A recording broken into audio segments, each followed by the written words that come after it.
To access Microsoft Teams meetings, first you can open the Microsoft Teams application and log in with your admin credentials. This part is very important. Please delete staff.tafe and enter tafeqld.edu.au and sign in. You will be taken to the TAFE single sign-on page. Again, delete what follows your admin username and type your admin password.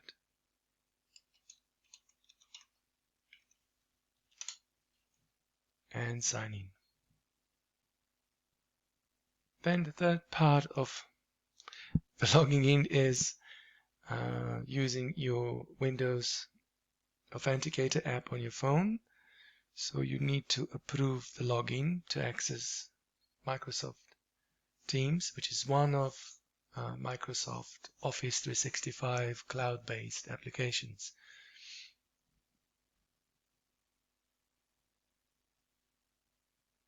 So in this case, you see you're logged in your Microsoft Teams account. Now, if you now follow the link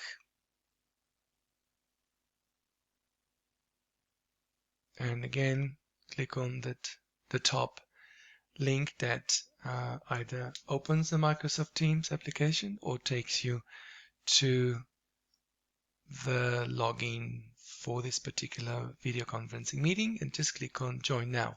If you wish, you can turn your camera on or off and microphone on and off when you enter this session. You can also specify different audio devices before you enter this room, and click on Join Now. If there are any people waiting in the lobby, any participants, you just click on Admit.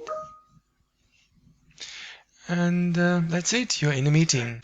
So let's have a look at the tools in the meeting. So when you are in the session, you will find similar tools as you find in your Zoom session. So from the left to the right, you first see camera can be on and off, microphone on and off. The sharing button is here.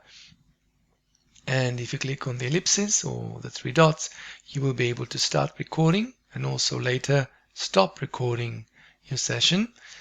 You can also turn on the live captions if you wish during the session, and enter full screen. That's basically it. And you can also go to the show device settings and again change different audio devices if you haven't done this before.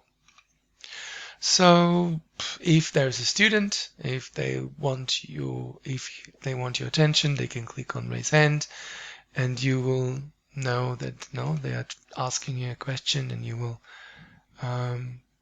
can reply to them. If you click on this icon, you will see the chat which has been used so far. If you click on the participant icons, you'll see who the participants are in the session. You are the organizer, and below you can see there is one guest, and they logged in without any password, without the organizational or corporate credentials. If you wish, you can, if you click on the three dots or the ellipsis on the right hand side, you can remove the users from the meeting if they misbehave. You can make them an attendee, which means that they lose the power to share their screen, or you can again upgrade them to a presenter. By default, everybody who joins you in this meeting is a presenter, which means they can start sharing. So if you would like to share something with your participants, you can just click on the share tray icon and select individual applications which are running, or you can select on the left hand side desktop or which screen you want to share if you have 2 or 3 monitors. I have found the best idea is to use the laptop for preparing all the documents for sharing, and then I select a different screen to be used for sharing, and you will see the red outline on that monitor, and that tells you that's the screen which is being shared at the moment with your participants. And if you would like to stop sharing, click on this icon again return to the main space.